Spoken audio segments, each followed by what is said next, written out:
Cindy, and today I'm giving a speech, an informational speech on underage drinking in America. So underage drinking, it is a persistent health problem in the United States, and it has many negative consequences for our youth and our communities overall. However, there are solutions that can combat this problem, which I'll go over today. So when I was growing up, it was quite normal for teens and youth to drink. It wasn't necessarily looked at as a bad thing, and alcohol was very easy to access. It was easy to get, as we tended to have friends that were older, and we also had siblings that could purchase alcohol for us. So this was part of the issue. Alcohol was easy to access and easy to get, and we drank. And really, we didn't think much of it. It was just kind of a normal thing. No matter what group you tended to be in, alcohol was kind of everywhere, and people, teens generally speaking, tended to drink. One of my best friends, she went out and binge drank one night.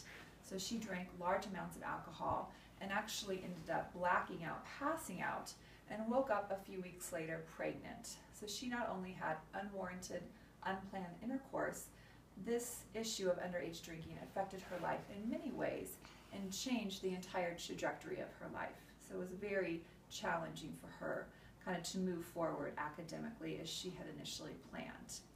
So the CDC, the Center for Disease Control in the United States, has called underage drinking a continual, persistent health problem in America. And we know this to be true. We also know that 90% of youth in the United States drink in the form of binge drinking. Binge drinking is when you consume large amounts of alcohol in a very short period of time to get really as drunk or as high as one can get. This is extremely dangerous because adolescents, youth tend to black out. They're unaware of where they are. They lose consciousness.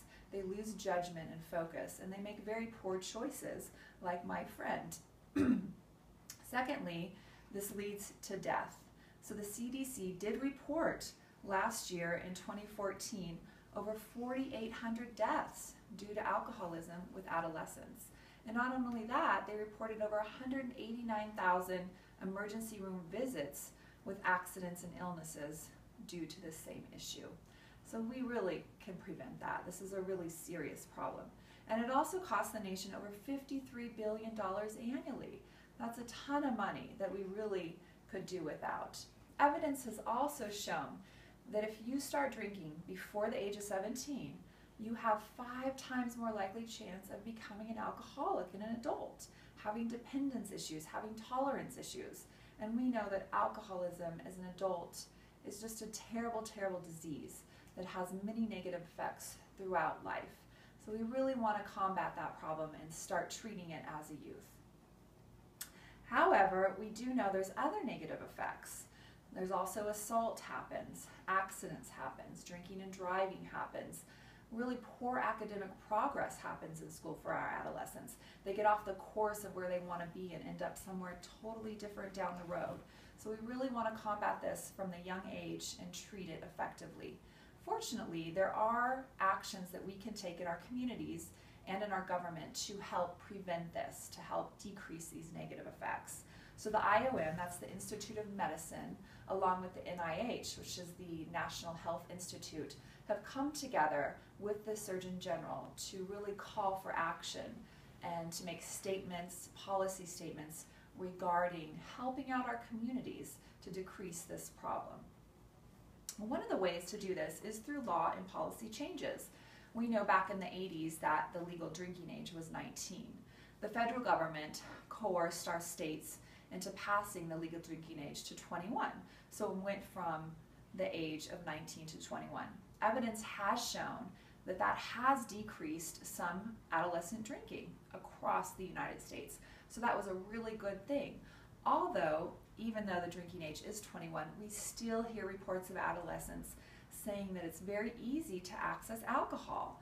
Older teens tend to mix and intermingle with younger teens, making it easy for them to provide them alcohol. We still have older siblings providing alcohol, and we actually have a lot of parents providing their youth alcohol and hosting parties for their children as well. So this really gives the image that alcoholism is acceptable in our communities. So we need to change that particular image. One way to do that is through policies like dram shop laws and social host accountability laws. These laws basically hold adults who provide for minors accountable for their actions. The problem with this is a lot of these laws are actually not enforced very well.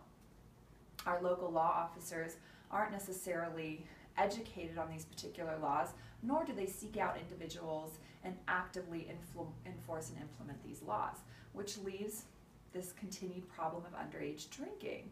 So we really need to start getting out there and getting the word out there that these laws are important, these policies are important, and there's a high penalty, which right now there really isn't. So in order for people to follow laws, they have to believe there's a high chance of getting caught, so your probability is high to get caught, and the penalty for the action that you're doing is high. And right now we don't see that in our communities. So we need to continue to get out there, change policies, create new policies to support this decrease in underage drinking. Secondly to that is the social norm. So if your norm in the community is that drinking is okay for youth and teenagers, then they're going to think it's okay. So we really need to take this attitude of zero tolerance, which means that we do not tolerate youth drinking. It is illegal, it has negative consequences including death, and it's not okay for adolescents to drink, period. And so this is quite a change from many communities and from the way many people think. So let's get out there and really focus on that zero tolerance policy. Second to that is advertising and marketing. So we know as soon as you turn on the TV, what do we see? We see all of these images of teens and adolescents and young adults with alcohol. They make it look very attractive, they make it look very cool. And truly, it's not cool. It has negative consequences, as we know, and scientifically, it's very negative for our health and our mind for adolescents. So we really need to keep those images on more of a realistic view rather than this falsified fantasy view. It's going to take policies to change that as well. Thirdly, on top of all that is educational programs. We have tons of wonderful educational programs that are placed in school districts. So these are educational tools, they're evidence-based. They actually are very effective in helping youth, helping adolescents find ways to cope with peer pressure, ways to cope with underage drinking, and coping skills and problem-solving skills so that they will grow throughout their life. These programs are best implemented when they start school, so kindergarten, first grade, all the way up through high school. And they follow the kids as they develop and grow. And they've really shown to be effective as started at a young age. And lastly, I wanted to talk about increasing tax. So increasing revenue and tax on alcohol would also help this problem. We know that teens and adolescents tend to not have a lot of money, generally speaking. They're not working individuals, most often they're in school. And so as we increase taxes, we see the demand, for alcohol. It's harder to get as it's more expensive. And along with that, we can use this revenue to enforce more programs, educational programs, to pay for those in educational school systems throughout the country. So, to recap, we need to take a zero tolerance policy for our youth. That drinking is not cool, it's not sexy, it's not legal, and it's not okay. Along with that, we have several ways to continue to decrease this persistent public health issue.